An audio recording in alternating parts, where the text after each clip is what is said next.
Are you ready? A Shot of Wrestling, episode 143. And away we go. Step up to the break, we got MJP and Green Man. It's the rain and drip and your chip team. From Milan to Japan and everywhere in between. Get the up-to-date news on the wrestling scene. So take a shot, boy. Is that the message you got? We about to go live. Are you ready to rock? So take a shot, boy. Is that the message you got? From the bands to the fans, let me hear the crowd pop. So take a shot. Oh yeah, so take a shot. Oh, so take a shot. Yeah.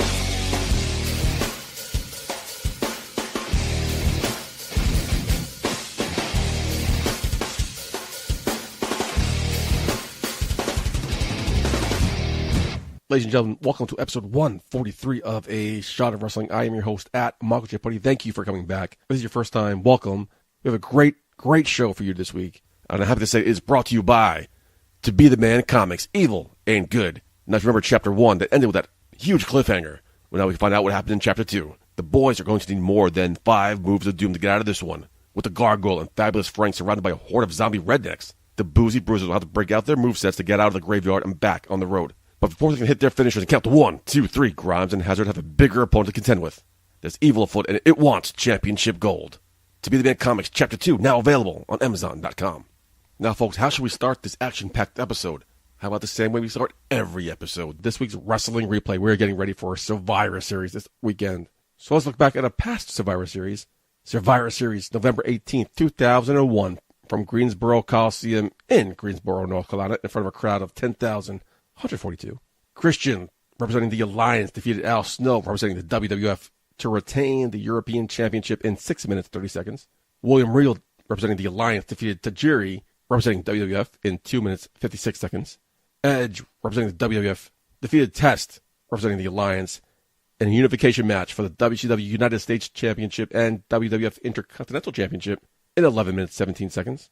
The Dudley Boys from the Alliance defeated the Hardy Boys from WWF in a steel cage unification match for the WCW and WWF Tag Team Championships in 15 minutes, 29 seconds. Test, representing the Alliance, won by last eliminating Billy Gunn from the WWF in the Immunity Battle Royal in 7 minutes, 37 seconds. Trish Stratus from the WWF defeated Ivory from the Alliance, Jazz from the Alliance, Jackie from WWF, Lita from WWF, and Marty Molly from the Alliance in a 6-pack challenge for the vacated WWF Women's Championship in 4 minutes, 21 seconds. And in your main event, Team WWF Chris Jericho, Big Show, The Rock, and The Undertaker defeated the Alliance, Booker T, Kurt Angle, Rob Van Dam, Shane McMahon, and Stone Cold Steve Austin in a traditional 5-on-5 Survivor Series elimination match in 44 minutes, 57 seconds. Great pay-per-view. Great pay-per-view. I was Team WWF all the way, as y'all know, loyal listeners know. And you know, this was a night where all my years of being teased for being a WWF mark, not watching WCW, came to fruition. As you know, loyalty works sometimes. My loyalty paid off as I was able to pop my shoulders back, puff out my chest, and stand proudly as my team, the WWF, stood the victor in the final battle of, you know, I guess the Monday Night Wars, I guess the invasion, as they called it. Fun pay-per-view. If you've not checked it out, go check it out. Survivor Series 2001. Kind of the precursor to the Team Raw versus Team SmackDown ideology and format of Survivor Series we have today. But as for me, talking about last week, I was off this week. I didn't really do anything. And that's kind of hard for people to understand, especially a lot of my friends. When people tell me, what am I doing? I say nothing. To them, that means a lack or a void of something to do. But to me, doing nothing is doing something. Like I planned on doing nothing. I planned on sleeping in, rolling out of my bed whenever I wanted to, just to lay on the couch for hours watching TV.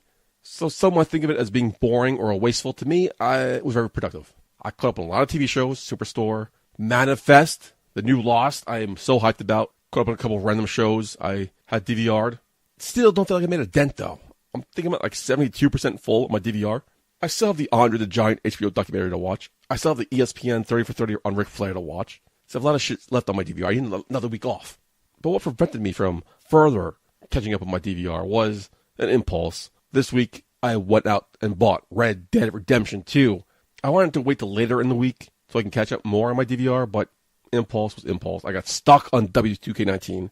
I want a triple threat match in my career mode I can't get past. I want a match against John Cena, which I do not want to do again because it was kind of hard. I lost in the end in the showcase, Daniel Bryan showcase. So I went and bought Red Dead Redemption 2. Great game. I loved the first one. So excited to see the second one come out. And it lived up to the hype so far. I mean, it's kind of annoying traveling from long distances on horse. But I was wondering where it lied in the canon that was Red Dead Redemption 1.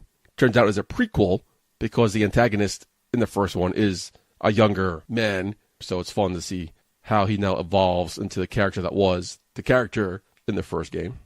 Anyway, one of the shows I watched this week that I did not need to catch up on was Survivor. And unfortunately, I watched Survivor Friday afternoon. And I was off this week. I didn't check out the news feeds. I didn't check out anything. I was completely void of the outside world. Didn't know anything, didn't read anything, didn't give a fuck about anything but my TV and my horse in Red Dead Redemption 2. So Friday afternoon, I'm checking out the news sites to get some news for the show this week. And all of a sudden, I was doing such a great job, but someone fucking spoiled the ending to Survivor this week for me. So fucking pissed. Oh, man. I mean, why spoil Survivor? That's not a wrestling show. Yeah, a wrestler's on it. There's no need to spoil it for me. Don't put in the main page that John got eliminated. Yeah, Johnny Impact, Johnny Mundo, John Morrison, Johnny Nitro got eliminated. And I was flabbergasted. John was doing great. He was flying under the radar. Everybody loved him. He was a team player. He was a standout in the competitions. When they broke the David versus Goliath tribes up into 3 randomly, his tribe was running on all cylinders, winning every competition. Johnny Nitro, Johnny Morrison, Johnny Mundo was not a threat, but somebody was. The week prior, a woman was presented as being a problem. So there's 2 people on the main radar from the original David versus Goliath tribes. There's 2 tribes. They merged all now into 1. So there's tribe loyalty now. But the tribe Davids have less numbers than the tribe Goliaths. Anyway, like I say, it's all complicated. But the woman who had a problem last week was on the chopping block. The other side decided to vote out, to decide with the numbers, decided to vote out this one main threat from the other tribe. Well, both tribes found out about this. One tribe used a hidden immunity idol. Once that was played, the other tribe played another hidden immunity idol. And the 2 men who orchestrated this whole thing voted out John. So Christian get the most votes to get voted off, but he had the hidden immunity idol. He was saved. Then Angelina had the second most votes, but she was saved due to the hidden immunity idol. Poor John got like 2 votes, and out of nowhere, Johnny Nitro, Johnny Morrison, Johnny Mundo was voted off for no fucking reason. The guys who voted against him were friends with his. He was like, it was just, when I read the headline, I was flabbergasted. And watching the episode, I was like, how is he going to get eliminated? And there was no inclination he was going to get eliminated until all of a sudden, the last 3 votes came out, and it was fucking John. Bullshit, man. John was doing fantastic. See, in the corner of the studio, I'm going on a rant. I'm going to say my rant. Ashanti. All right. Last week we covered BCW's A Cold Day in Hell, which had some big moments, including my managerial debut, the nuptials of Sean and Jen, and of course, in the main event, Darius Carter winning the World Heavyweight Championship from Azrael, but not only winning, embarrassing Pete Rosado, ending with the foreclosure, which, as many of you might know, as a code breaker. So now, please get Pete Rosado on the phone. We got to talk to Pete. We got to find out how he's feeling, how he's doing, the current state of BCW, and what my assistant is dialing him up. By the way, folks, on our social media, we reported it already, but your boy at Michael J. Putty and the Green Man are making their commentary debut for New Evolution Wrestling on their debut show, Inception, from the world's famous Elks Lodge on Saturday, November 17th. So the show will air afterwards. But Green Man is an expert. Green Man's been doing commentary for BCW for a couple months now, but this is my first time. Very nervous. Don't know what to do, so I'll probably ask Pete for some advice as the voice of BCW. Whatever advice he can impart on me, I will definitely take to heart. But I'm getting the signal. Pete is on the phone. So, Pete, are you there? Putty, I am here and happy to be here. Welcome to the show. Always a pleasure having you here. I wish I was on the show more often, but I know Green Man with his newfound celebrity fame is kind of coming back for that spot. You said it, not me. Thank you. Now, my social media feeds have been flooded with pictures, videos, people talking about the events of last week. So I want to get your thoughts on what happened last week. Did you get Red Dead Redemption 2 yet? I have not. I actually, which is sad. I own. I don't want to say I don't own any gaming systems, but I don't own any modern gaming systems anymore. I just never really have the time to play anymore. Though Red Dead Redemption 2 would have been one of those games that I definitely would have. I would have had pre-ordered and ready to go the day it came out. I loved Red Dead Redemption. It was one of my favorite games on the Xbox to play. A lot of people don't know that it's actually all started with Red Dead Revolver. Yeah, I learned that. I was surprised because I played that game, but I didn't make the correlation between the franchises. Yeah, but everyone thought that it started with Red Dead Redemption. Red Dead Redemption was an incredible game. But I don't own any modern gaming systems. I have the Super Nintendo Classic and the Nintendo Classic. Oh, that's all you need, really. Yeah, I kind of stick to the Donkey Kong Countries and Super Mario 3 and some of the good old stuff. Though I will say this much. The day that Kingdom Hearts 3 comes out, I will spend whatever money I have to for a gaming system just so I can play that game. Oh, shit. Okay, you heard it here first, folks. The other big story flooding my newsfeeds was BCW's a cold day in hell, especially the main event. Pictures and videos galore of you bending the knee to the new champion, Darius Carter. How was that? We talked about it briefly post-game. Some audio difficulties. Not all of it came through, but what are you feeling right now? How's your nose? How's your face? How's your morale? How's your manhood? What's going on? How you feeling? Big blow to all of that, Putty.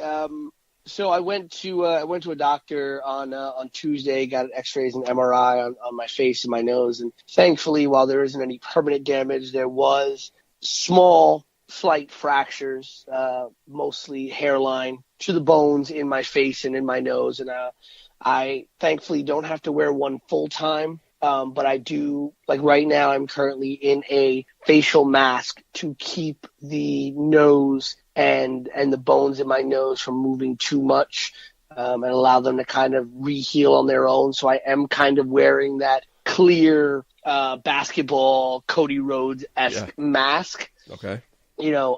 Mostly once I get home. And during the evening, I have to wear it when I go to sleep to make sure that, especially during the evening, like I'm not tossing and turning and, moving my nose at angles that would normally be okay. But when you have slight hairline fractures in your nose, can do more damage. Not exactly my brightest shining moment, Putty, but also didn't expect for Darius Carter to take things that far. Darius Carter is the new, as hard as it is for me to say, is the new BCW World Heavyweight Champion, regardless of the missed call by senior referee Chris Shady Torres. Oh, man. AJ Penn was on the post game. He was all over that. And video footage did reveal that, in fact, on the deciding pinfall, Azrael's foot was under the bottom rope, which should have resulted in a stoppage of the pin. And the 3 count should not have been administered, but the referee's call is final. BCW management is not going to be the ones to overturn the call. We have faith and belief in our referees, especially senior referee Shady Torres. And due to that, Darius Carter can walk around and call himself the BCW World Heavyweight Champion. But what he did after winning the World Heavyweight Championship only goes to show and accentuate everything that I've been saying about Darius Carter. It's not his ability in the ring. The man is a seminal talent inside a professional wrestling ring. I'll say it again so it doesn't get lost in tape, Michael J. Putty. Darius Carter is a seminal talent inside a professional wrestling ring. Absolutely. This man is one of the greatest talents we have here in the Northeast, and it's one of the greatest talents on the independent professional wrestling circuit. There is no doubt about that based on what he can do inside a wrestling ring. And you saw that at a cold day in hell, the way he took Azrael to the limit. Absolutely. I will never speak ill of what Darius Carter can do talent-wise, what he can do in a wrestling ring. But it is the things that he does outside of the realm of a wrestling match, outside of the realm of having to face an opponent, things that he does to defenseless wrestlers, things that the way he carries himself, his attitude, the things that he did to me at the end of that show. Those are the things that I have spoken ill about when it comes to Darius Carter, and it is those kinds of things that have always given BCW management great pause when it came to the idea of Darius Carter potentially being the BCW heavyweight champion. Quick recap for those of you who don't know what happened, or first time listening, first time being introduced to the world of BCW. Darius Carter beat your longest reigning BCW champion, Azrael, in a controversial ending. Darius Carter has some kind of beef with your BCW management. He called you into the ring, made you put the belt around his waist manually, which you did, you obliged. And then he made you bend the knee and kiss his feet, which you did. Then you popped up, shook your hand, said, we can work together now. Then hit you with his finisher, the foreclosure. Uncalled for. Wrestlers are trained. Wrestlers know what to do. You're not a trained wrestler. You don't know what to do. I mean, I think a little too far in my book. I mean, kissing your foot was a little too much, but that foreclosure was really uncalled for. There's a point in these situations where, I did what I did because it needed to be done. I sat there and I thought to myself, okay, I'll put the belt around his waist. Did I want to? No, but you know what? I'll do it. Yeah, of course. All right, as embarrassing as it was, kiss the man's boot. All right, fine. I did what I did in hopes that it wouldn't escalate, in hopes that it would satisfy Darius Carter's sick and twisted vision of his own ego. And obviously it didn't. Now, BCW management, like you said, saw the footage. They're kind of rectifying it at WrestleCade. There's going to be a rematch down in North Carolina, right? Yes, and I will be there. It's going to be great to see at WrestleCade for the first time ever at WrestleCade, and in my opinion, the biggest wrestling weekend not named Mania. Okay. The WrestleCade convention in Winston-Salem, North Carolina, live at the Benson Center. It will be Darius Carter defending the BCW World Heavyweight Championship in a rematch against Azrael at WrestleCade's Showcase of Champions. For those of you who are not familiar, WrestleCade, a 3-day event, happens Friday, Saturday, and Sunday every year, right after Thanksgiving. And Friday night, WrestleCade weekend kicks off. The first event of WrestleCade weekend is an event called Showcase of Champions, where WrestleCade allows for champions of multiple different promotions to defend their titles and championships on that show. And we're talking in front of hundreds, close to thousands of hungry wrestling fans. So not only is it going to be incredible that BCW's championship will be able to be defended on that stage. I remember when BCW management was contacted shortly after Azrael defeated Jack Swagger, and they were made the offer. Would you like to defend the BCW Heavyweight Championship at WrestleCade? Wow. Nice. And BCW management quickly agreed. I've known the management down at WrestleCade for a while, so I was glad to be able to make that connection for BCW. And, yes, would we have loved for it to have been Azrael or Darius Carter versus one of the many big-name stars that are going to be there at WrestleCade weekend? Of course. Would I have liked for it to have been the BCW champion versus someone like, Jack Swagger? Of course. Would I have loved for it to have been the BCW champion versus someone like the NWA's world champion, Nick Aldis? Of course. Would I have loved for it to have been the BCW champion versus someone like a Shane Hurricane Helms? Of course. But it made sense after what happened at A Cold Day in Hell that this rematch needed to happen. And this was the best place for it to happen. Azrael is the longest reigning and was the longest reigning defending BCW heavyweight champion. Darius Carter ego only calls for him to be on this kind of stage. If either one of these men deserve to be the champion, they will walk out with that title at WrestleCade weekend. Now you're defending it at WrestleCade because BCW is off in December. But you guys return in 2019 in January. Not with a normal show. You guys are doing an all-women's tournament to crown the first ever BCW Women's Champion.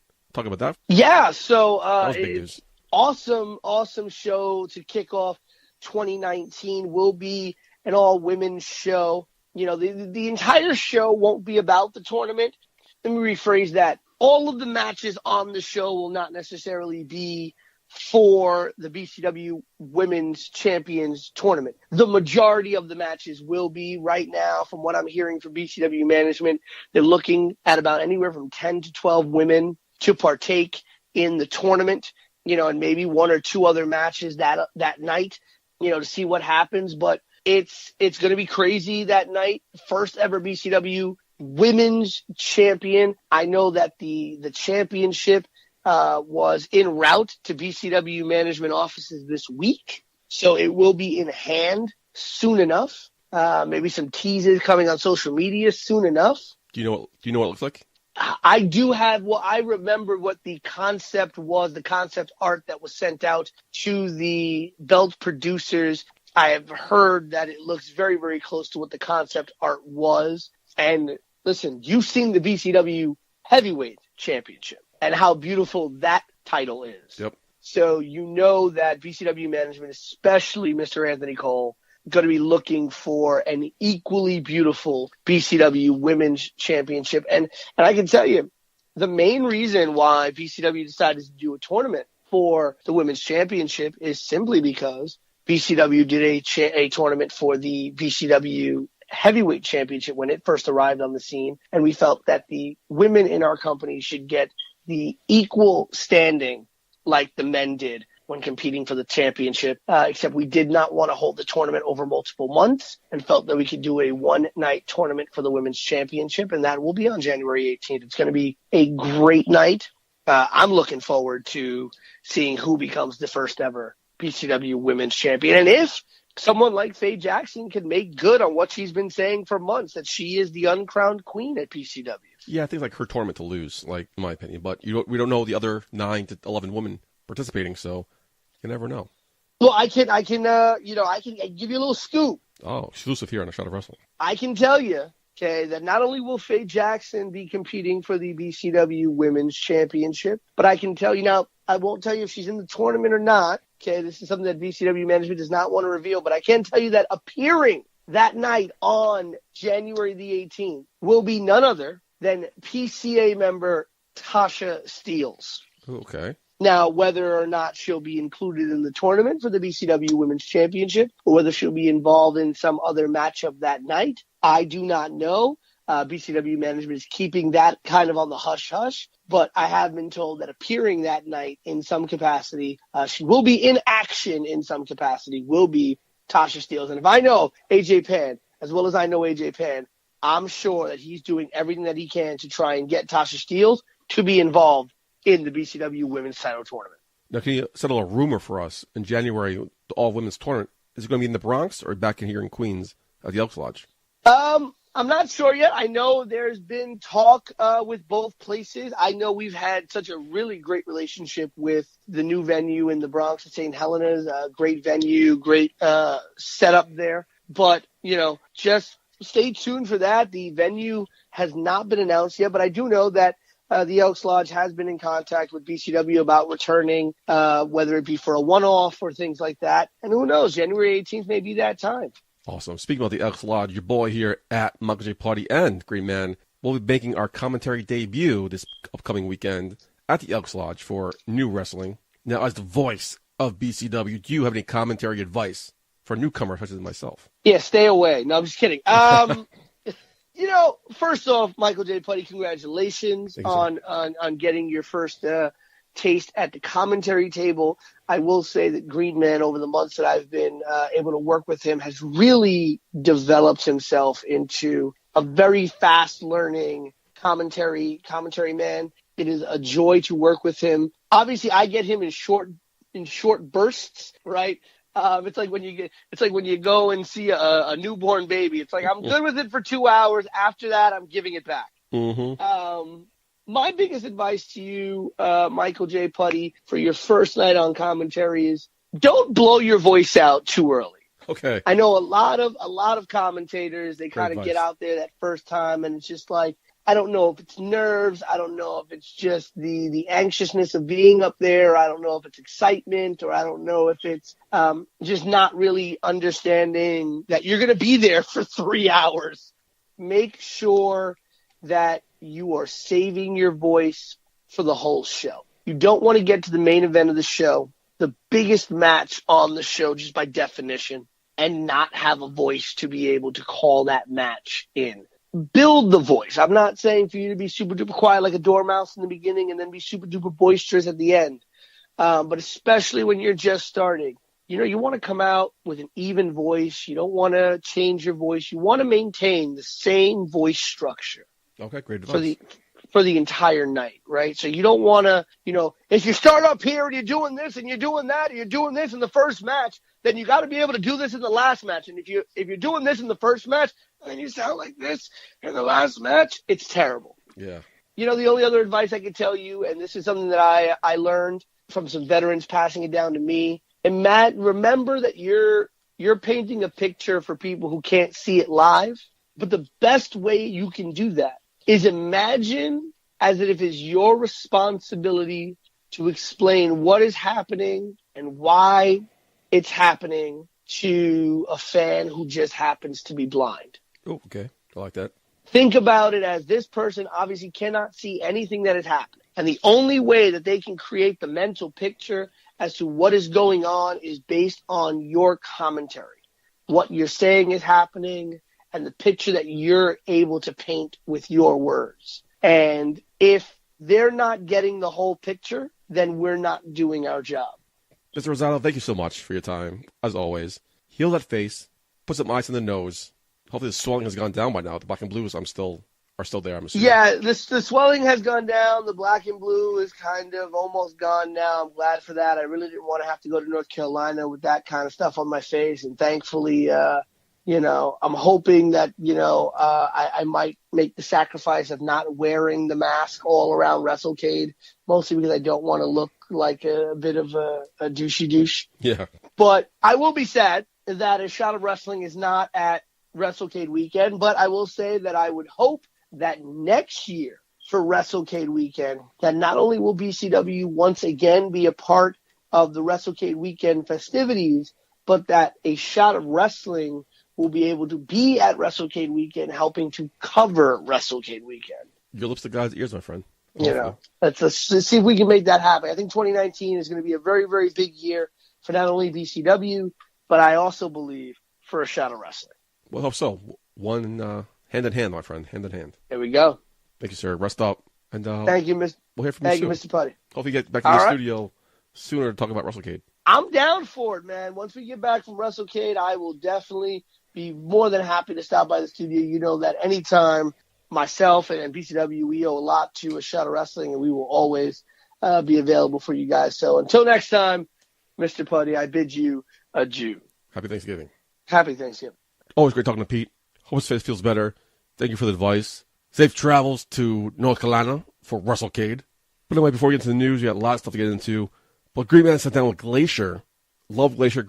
Wanted to meet Glacier at BCW. Paid for the photo op and autograph. And he actually chatted with me for a couple minutes, which is awesome. He didn't need to do that, but it was awesome. And later on, after I made my managerial debut, coming back from that, he stopped me. Oh, by the way, let's take another picture. I wasn't happy with the first picture, even though he didn't see it. Let's take another picture together. So we took another 3 pictures together in the middle of the hallway. He didn't need to do that. Why would he even do that? Glacier's awesome. That's all you need to know. Not only is Glacier awesome to retake pictures with me without me asking him to do that, I saw him sitting down in the floor to watch the rest of the show. Fucking Glacier, WCW legend. Why is he sitting on the floor to watch the rest of the show of indie guys? He didn't need to do that. Class act, Glacier all the way. So Green Man sit down with her. Here's a chunk of that interview. So Green Man, take it away.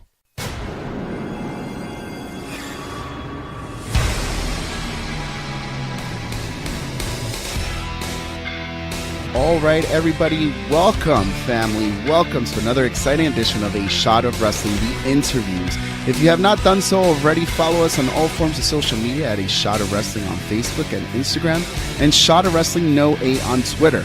You can also contact us via email at inbox@shotofwrestling.com or dial it up 619-343-3005 and leave your comments on the Shot of Wrestling hotline. We say it time and time again that wrestling brings us together, and today is no different. Today we are joined by WCW's own Glacier. How are you, Ray? Welcome to A Shot of Wrestling. Man. Thank you, bro. It's great to be here, man. You know what? I love that. I love that statement you just said. Wrestling brings us together, because it really does. It's brought me into the world of meeting a lot of people that I admired growing up and stuff, and and it still does. So I totally get that. I love that. I love that line. Well, you've been through a large part of different times of eras in professional wrestling. I mean, you started training back when it was the territory days. You made it to WCW, the debut of Glacier. You know, that was a journey. And I remember this because I was very glued into the promos and to the hype that was coming up behind it. I'm like, who is this guy? You know, there was so much money and so much time invested into this character, you know, and it could have been anybody, you know. Now thinking back about it, you know, you were Glacier, but the character of Glacier could have been anybody else. Right. So walk us through in your perspective, how did you come to the character Glacier, or did the character Glacier come to you? No, you know, and it's one of the things that I always tell my trainees and anybody in the seminar. I always tell them there's two great injustices in this world. One is to be completely prepared for something, you know, whatever your career is, and but the opportunity never comes. That's the biggest injustice in the world. The second biggest injustice in the world is for the break to come and you not be ready for it. Ooh. And I moved to Atlanta in 1990 because I knew I needed to go where the action was. I wanted to be with WCW. I moved from South Georgia, where I went to college and played college football and everything, and had a great career going. But I went there with the intent that I was going to get on board with WCW somehow, some way. You know, I was a school teacher, so I taught school during the week, wrestled every weekend. Usually back then, because I came in during the end of the territory system, I usually could wrestle about 4 nights a week, you know, Wednesday through Sunday or through Saturday usually. I mean, and that was because it was a great time during wrestling then. And one of the first things I did was I joined a gym called Main Event Fitness, which was owned by Lex Luger and Sting. You know, I put myself around the people that could, you know, I always say, you know, put yourself where you want to be, where you want to work, you know, and I, you know, and you know, and I was pretty decent at the time. I was coming along, eventually became good friends with Diamond Dallas Page, who's still one of my dearest friends to this day. And I'll never forget, Dallas kept trying to find the time to maybe pitch something to Eric, and the timing just never seemed to be right. I knew I was ready. About 3 years before I got my break, I knew I was ready. The other thing I tell everybody, too, is you got to be patient in this business. You could be the most deserving, you could be ready, but that doesn't mean the break's going to come. It took me almost 10 years to the month. I broke in April of 1986. 86. My break came in January of 1996. So 10 years later, I chipped away and worked hard, and the biggest payday, I always tell people, even though I went to UWF in Japan and worked overseas during a 3-year period where I was going during the summers and the holiday breaks, and I made pretty good money there. But in the States, the biggest payday I ever had in wrestling on the indie circuit of those 10 years was, I always used to say $50, but I remember back when I was talking to somebody recently that I think I made $75 one time. But I wasn't doing it for the money. I was doing it because it was my passion. And I wasn't doing it for the fame and fortune. I was doing it because this is what I really, really wanted to do. And being inside a wrestling ring made me come alive more than anything I'd ever known in my life. And so I had a very clear vision of why I was doing this. Is because this was something that I said, this makes me come alive more than college football, more than martial arts, more than anything. I'm going to find a way to make a living doing this. So I was ready. I was more ready than I could ever been. For 3 years, the break never came. And then one day I was with Dallas, December 23rd, I believe it was, 1995. We were in the mall in Atlanta. He and I were Christmas shopping. We sat down at a pizza restaurant back when Dallas ate pizza that was not gluten, that was, you know, didn't have gluten-free stuff in it. And I said, yeah, Dallas, I'm thinking about putting some martial arts stuff in my ring, you know, what I do in the ring. And he goes, oh, bro, his mouthful of pizza, bro, that'd be great if you knew some of that stuff. And I said, Norman Page, he did not say stuff. He said something else.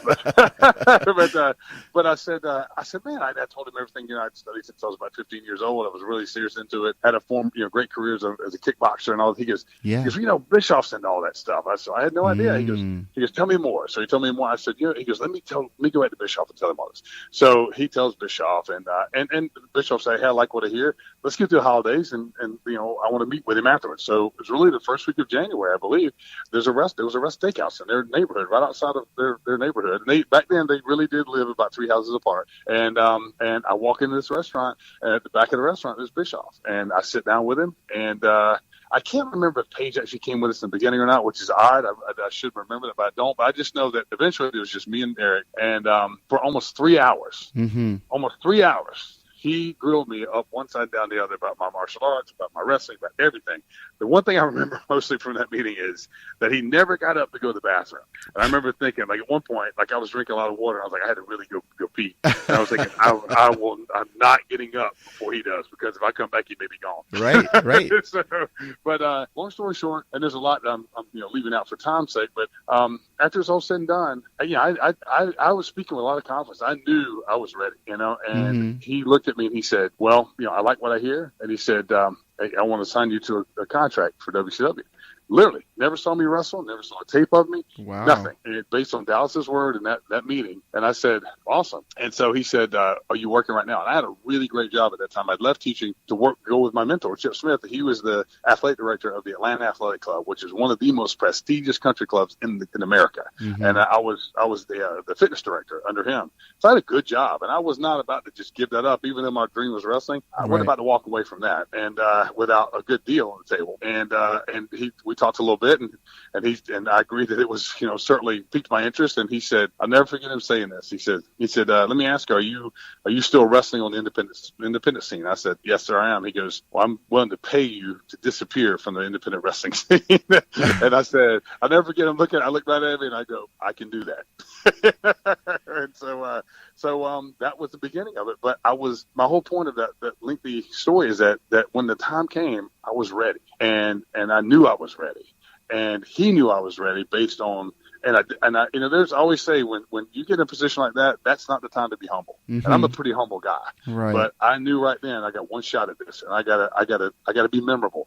When we walk out of this meeting, he's got to remember me, long after, and that's how it started. And little did I know at that time that he had been approached by, the Turner Broadcasting people, because of the immense popularity of Mortal Kombat back in the 90s, that they wanted to bring that action to the ring and say, let's see if we can take this and make it work in the wrestling business. And that's what wrestling does. Wrestling, anyone that I always hear people say, oh, it was a Mortal Kombat ripoff. Well, of course it was. That's what was popular in society. And that's what wrestling does. They mimic what's popular in society, and so, but we were given the task of making it our own, which I think we really did. And, and I will say over the years, there were critics of it. I get that.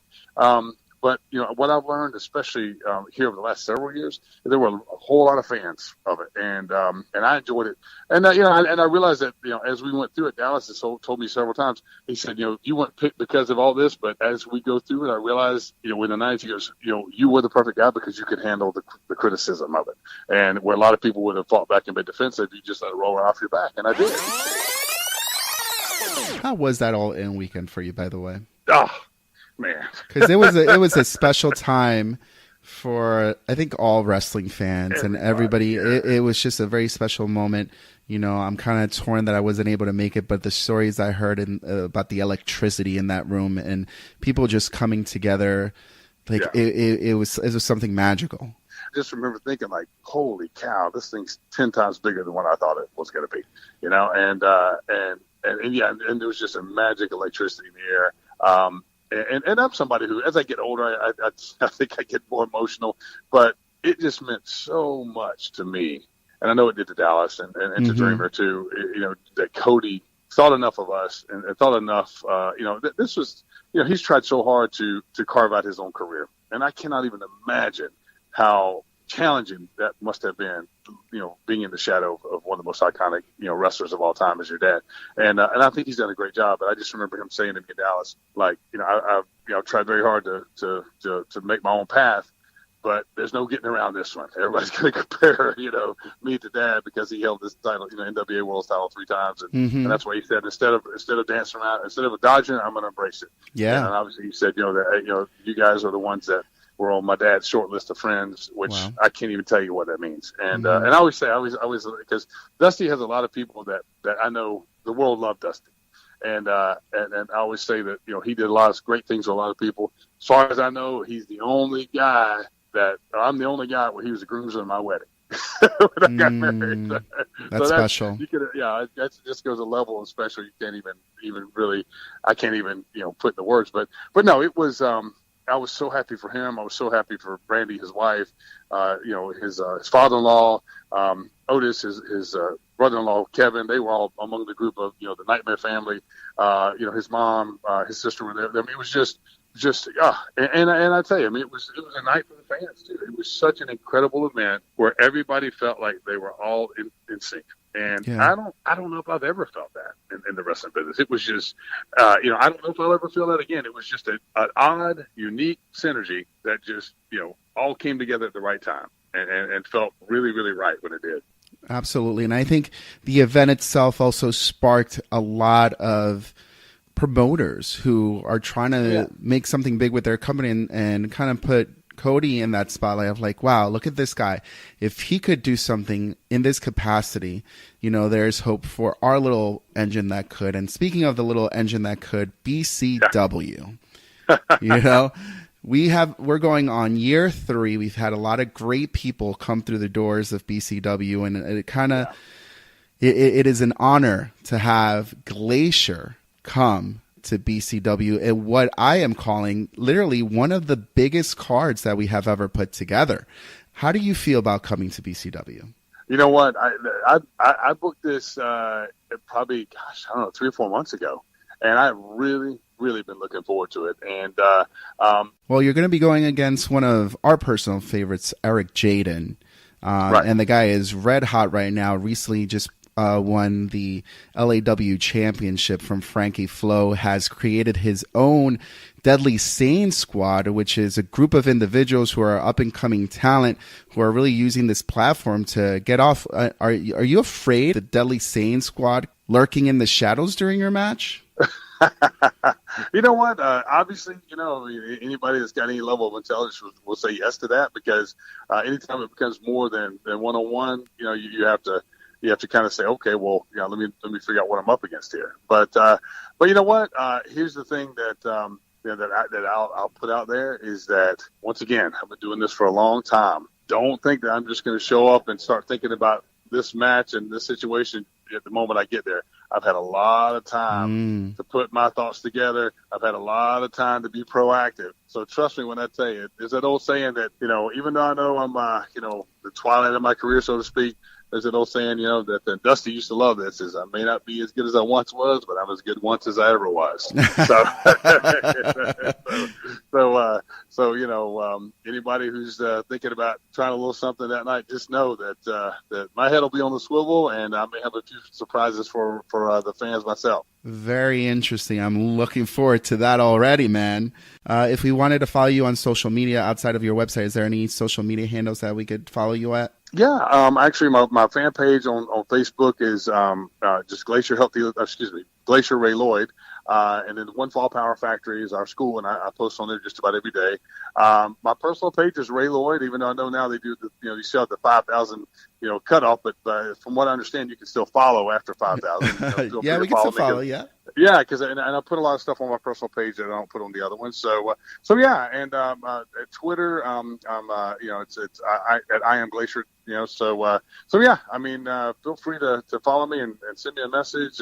Once again, I'm so thankful I get to do this, and it's funny with the network and everything, rerunning so many episodes of our stuff now. I laughed and I've kind of become Glacier. It's kind of become like a cult figure. I get invited to as many sci-fi conventions as I do wrestling conventions. So interesting, really. Yeah. Maybe that's some stuff we can talk about on the next time. But, absolutely. But and that's the thing too. I mean, like I said, there were people that were fans of the gimmick, they were critics of the gimmick, but that's the wrestling business, and I'm totally fine with all that. But as long as they're talking about you, man. Yeah, they're still talking about it. And that's what I always say, too. I always say, look, whether you loved me or hated me during the 90s, it was pretty hard to miss me. It's true. You're amazing, man. Thank you so much for joining us, but we're not done with you yet. So hang tight, because we still have last call.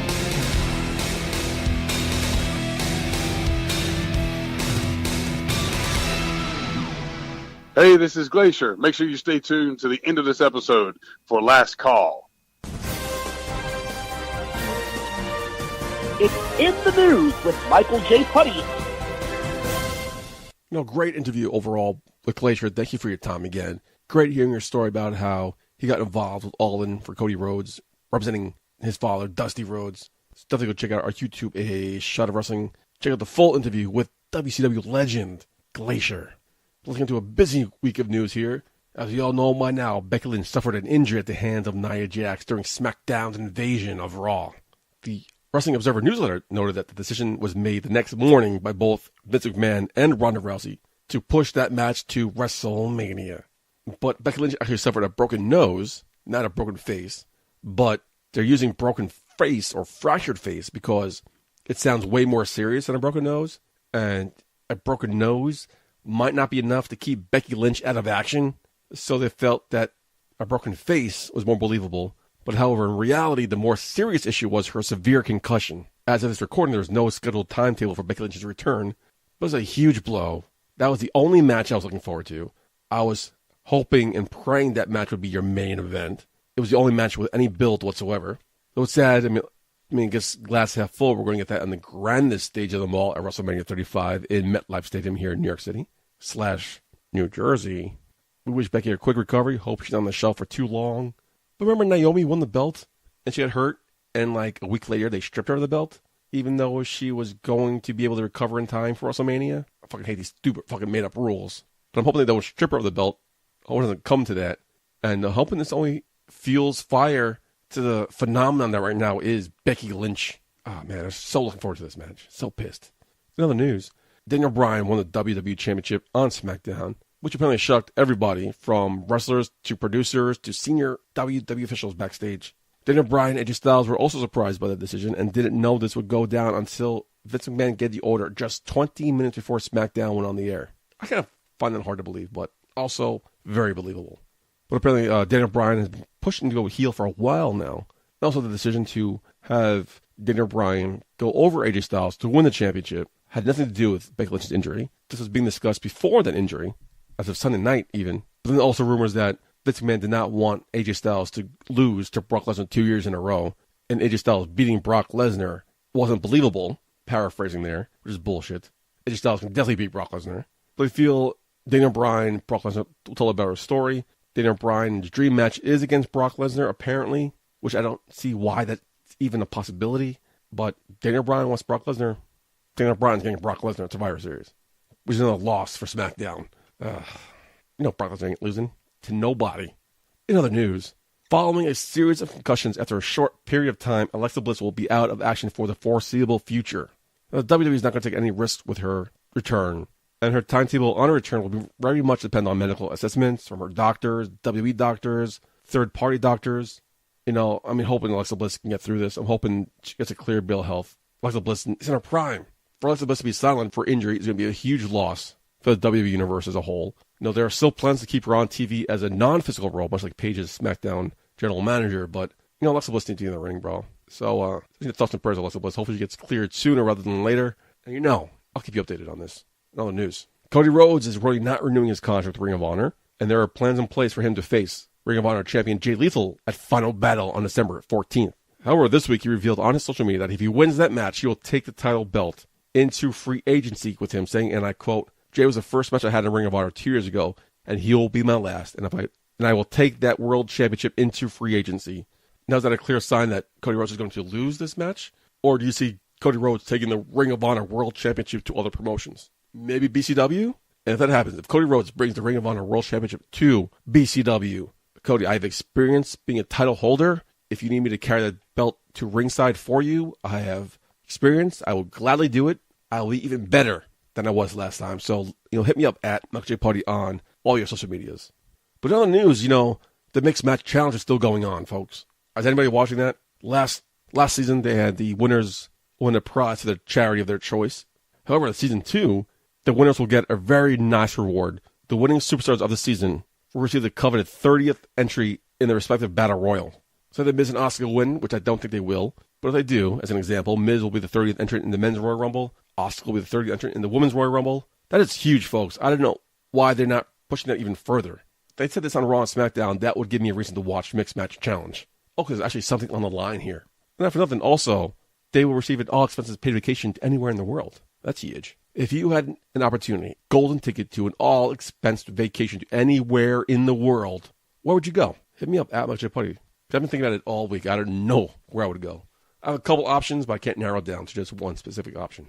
Now, folks, in other news, is one of my favorite times of the year, the release of WrestleMania numbers. Here we go. WWE and Louisiana Governor John Bel Edwards announced that WrestleMania 34 generated $175 million in economic impact for the greater New Orleans area, which marks a significant increase from $142 million from WrestleMania 30 and the 7th consecutive year that WrestleMania generated over $100 million in economic impact for its host city. Now, over the past 12 years, WrestleMania had generated more than $1.2 billion with a B in cumulative economic impact for cities. WrestleMania 34 also generated approximately $23.7 million in federal, state, and local taxes, $175 million in direct, indirect, and induced impact derived from spending by visitors to New Orleans. 77% of fans that attended WrestleMania were from outside New Orleans and stayed an average of 3.9 nights. $22 million was spent on hotels and accommodations within New Orleans. The economic impact derived from WrestleMania week was equal to the creation of 1,583 full-time jobs for New Orleans, and $9.9 million was spent by visitors to New Orleans in local area restaurants. I would know. I spent most of that myself. New Orleans, that's great food. Definitely check out New Orleans. I don't know why I just love hearing the numbers, the impact that WrestleMania had on its host city. There you go, folks. Can't imagine what those numbers are. WrestleMania 35 here in the New York, New Jersey tri-state area. Of course, my impact to that number will be far less because, I can sleep in my bed. No flight, no hotel, no restaurants. Can't wait. My favorite time of the year, WrestleMania in New York City. Although I will seriously miss visiting a new city. It's part of the ambiance, part of the prestige. But finally, in other news, let's end on some hopefully happy news. Story we've been following closely here. There's been much speculation about Jason Jordan's in-ring future with the WWE, with many suggesting he will not even be able to return due to issues with his neck. But Jordan himself is remaining optimistic. He said, and I quote, "I am ready to attack this week and make huge improvements. I've been trying to keep an eye on the prize and look at the big picture. I'm still on the road to recovery, and I'm very optimistic about getting back to where I belong." Going back to Alexa Bliss, it sucks to see somebody in their prime get cut down due to injury. And Jason Jordan not even in his prime. So it's just sad.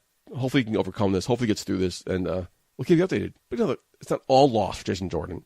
He is currently working backstage as a producer, so he does have something to fall back on. But being a producer is not the same as being a WWE superstar, so we'll keep you updated. That's all I got for news. I'm going to go refill my drink before we get some action-packed week of cheers and heels.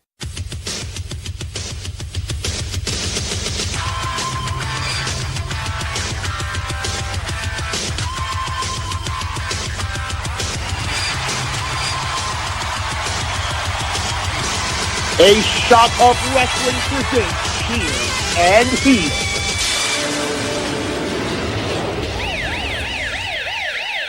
Like I mentioned in the beginning of the show, I had a nice, relaxing week off. It's nice just to get away to unwind. Do you know who else could use some time to unwind? Our boys over at To Be The Man Comics. After a wild night of fighting each other and a horde of the undead, Hazard and Grimes are just looking for a little R&R before their next show when evil comes calling once again. With the boys at each other's throats, in and out of the ring, will the Devil's Stooges have the advantage in their hot pursuit of fabulous Frank's gold? The Boozy Bruisers better have more than vitamins and prayers on their side because things are about to turn into a real barn burner. Cheers and Heels brought to you by To Be The Man Comics Evil Ain't Good Chapter 3 now available on Amazon.com. Let's get right into it. Let's start with Raw. Big heel again. Braun Strowman burying the entire tag team division, much like he did right before WrestleMania. What was the point of this? You guys got a billion. Raw has no tag team division whatsoever. Oh, AOP just won the tag team championships from somebody. Oh, from Dolph Ziggler, I think, right? Raw's tag team division sucks. There's nothing to it. I'm surprised they even got a whole team together for Survivor Series. But it doesn't matter because Braun Strowman buried everybody, and for SmackDown to lose this tag team match would be an abomination. This should be an automatic win for SmackDown in Survivor Series. But, I wouldn't be surprised if fucking Raw wins here because Raw is their fucking golden child. I'm going to cheers Dean Ambrose in that promo. Great promo from Dean Ambrose. Loved it. Loved every minute of it. Except the fact that why was that car so fucking close to that fucking fire? Like you couldn't, spread it out a little bit? Had me paranoid the whole way. Had me paranoid the whole fucking promo.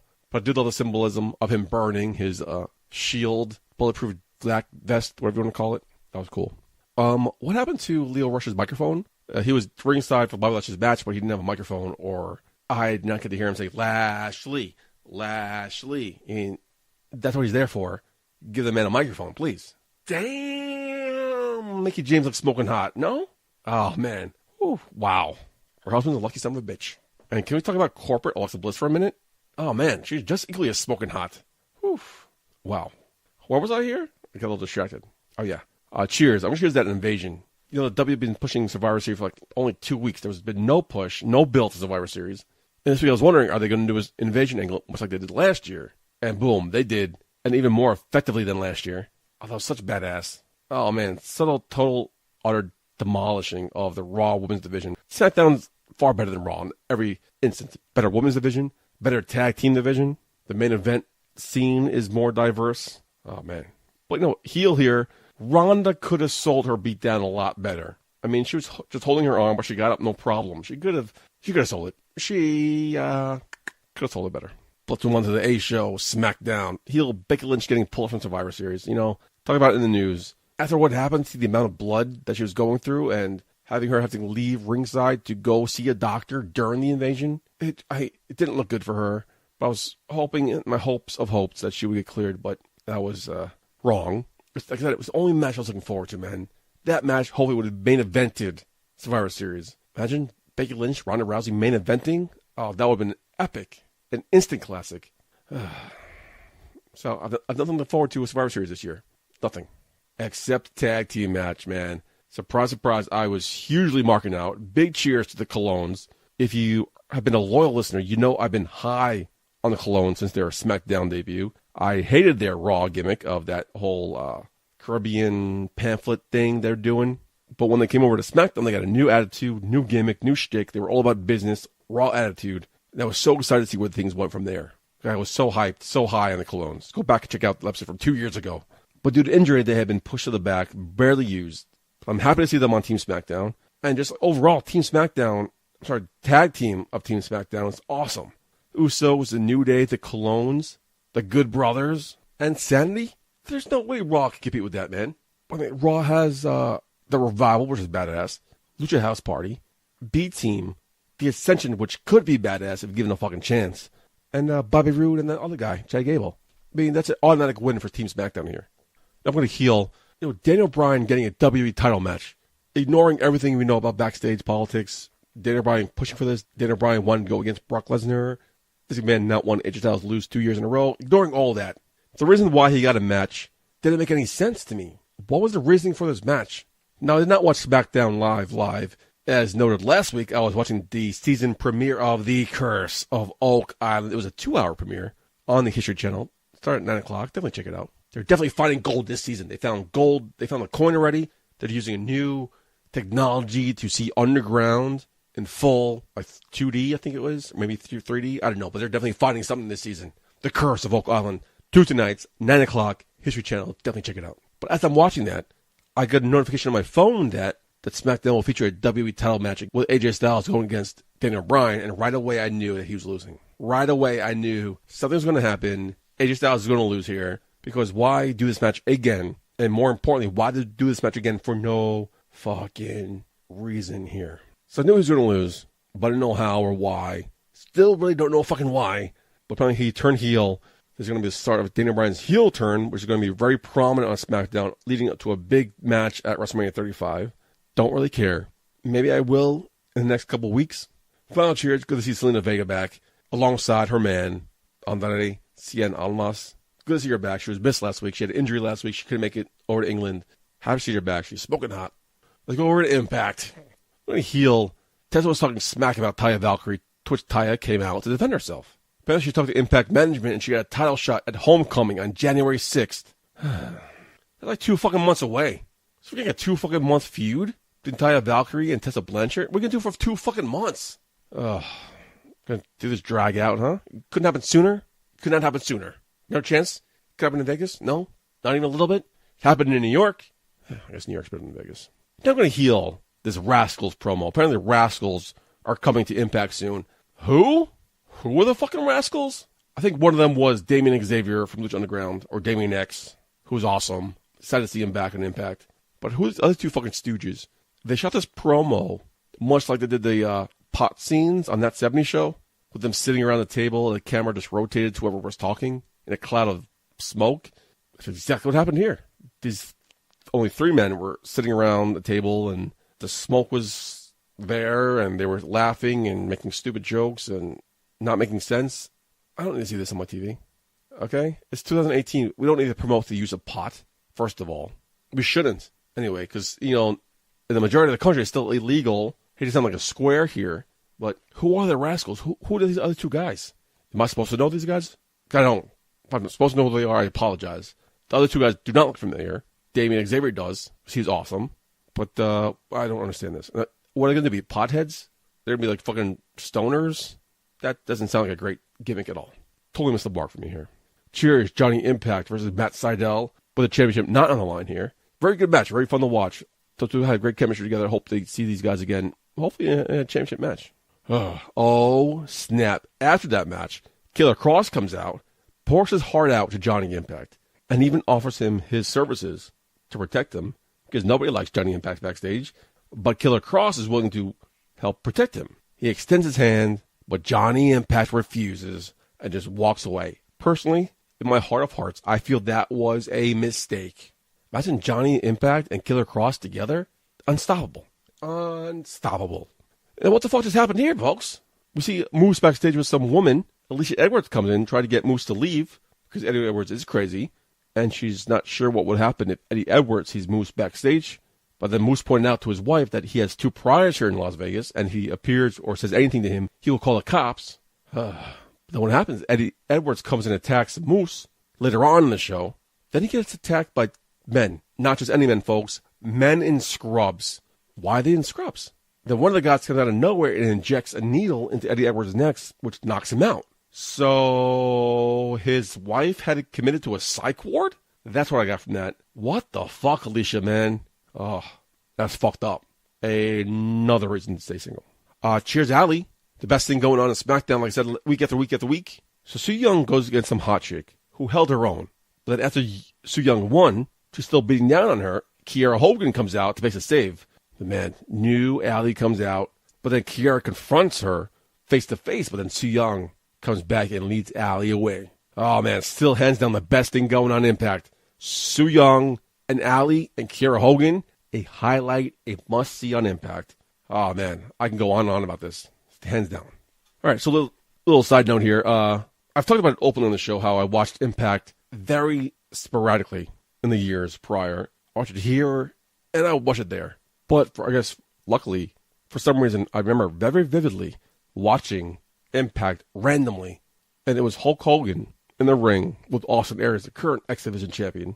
And the X Division champion had 2 options. He could either retain the X Division championship. Forgot what option B was. Okay? But then Austin Aries created an option C. Option C, which meant that the champion voluntarily vacated the X Division championship in exchange for a World Heavyweight championship at that year's what they called then Destination X. And I remember that very vividly. I don't remember anything after that because I didn't watch it afterwards. Didn't follow through with that storyline until this week. Brian Cage defeated Sami Callihan in the main event, and he said afterwards that he's cashing in on option C. I've only started watching Impact, June? Maybe May or June? I don't know if option C is still a thing. Is this a yearly thing, or is he bringing back option C? So if that, you can answer me, let me know. But anyway, let's get into some ratings. This week's Raw drew 2.45 million, which is up 0.37 from last week's 2.441 million. Raw was number 8 for the night in viewership behind Monday Night Football, Monday Night Football Kickoff, SportsCenter at midnight, Fox News. Raw was number 5 in 18 to 49 demographic this week behind, for the second week in a row, behind NFL, Monday Night Kickoff, SportsCenter, and of course, Green Man's favorite show, Love and Hip Hop.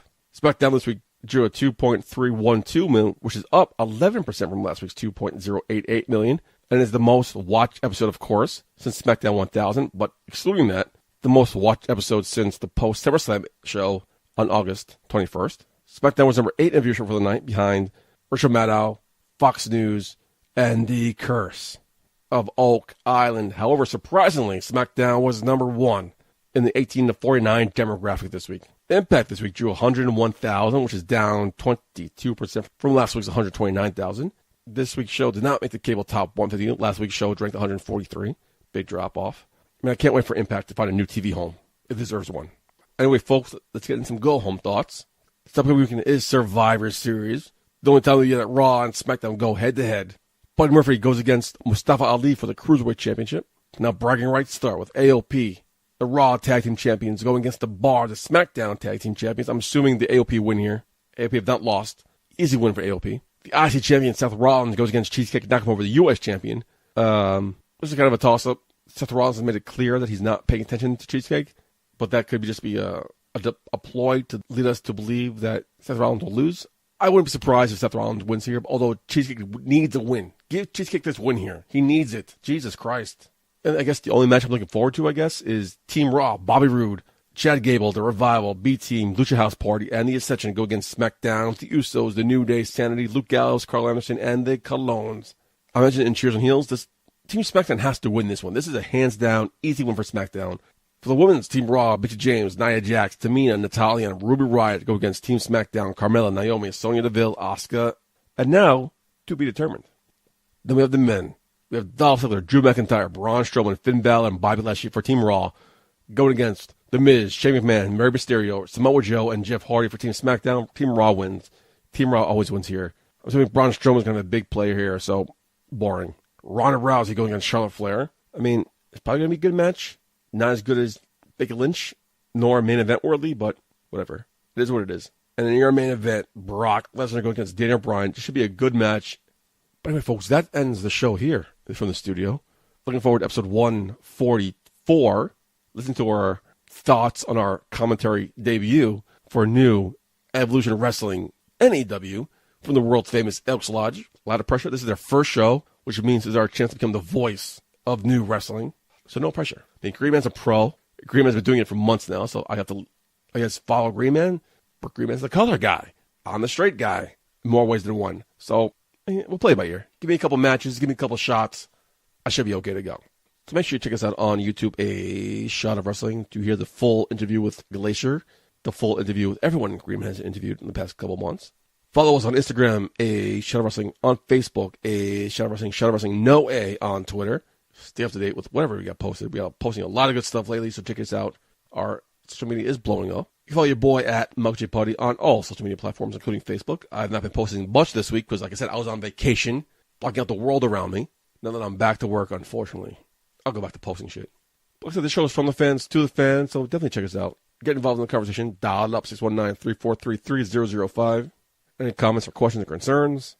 But that is all I have for you this week, folks. So for the Green Man, for WCW legend Glacier, for Gargoyle, Grimes, and Fabulous Frank, and everybody over there at To Be the Man Comics, Evil Ain't Good, chapters 1, 2, and 3, now available on Amazon.com. And of course, for Pete Rosario, the voice of BCW, I have been your host at Michael J. Putty, the voice of NEW.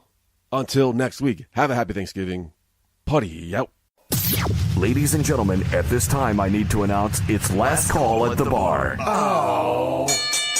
All right, everybody, we have made it to the end of the episode, but just when you think you're done, they bring us back in, and this time we didn't come alone. We came with Glacier. So, Glacier, it's rapid fire questions. The first thing that comes to your mind is the first thing you should answer. Are you ready? Oh, man, I hope so. All right, let's go. What is your favorite adult beverage? Light beer. Where is the best place you have ever traveled thanks to wrestling? Oh, Japan. Which wrestler did you mark out to when you were growing up? Ricky Steamboat and Dusty Rhodes. Ooh, good ones. What is your favorite TV show? Oh, gosh, Blue Bloods. What is the best feature on a woman? A great smile. What bad habit that people have do you find the most annoying? Chomping ice or chewing with their mouths open. I love doing that. I don't know. What's your favorite karaoke song? Oh, The Ride by David Allan Coe. Good one. Who's your celebrity crush? Oh, you know what? I just thought about this today. Dana Perino, the Fox News reporter. I've seen her the last couple of nights for like 48 hours because of the elections. I thought, my God, man, she's an awesome looking lady. Yeah. All right. What is one item you must always have in stock in your fridge? Let's say bottled water. I know that sounds very generic, but I always have. I have a bottle of water with me everywhere I go. Very good. And finally, what's your New Year's resolution? To lose a little bit of weight, finally. All right. Isn't that everybody's? Well, I've been trying to get at that for the past few years, but who knows? Maybe this time will be different. Glacier, it's been a pleasure having you in A Shot of Wrestling, and we'll see you at a few shows coming up very soon. Yeah, I'm looking forward to it. I really am. Hey, baby, I hear the bell ringing, hip tosses and body slams. Oh, my. And maybe you seem a bit confused. Yeah, baby, but I got you pinned. Ha, ha.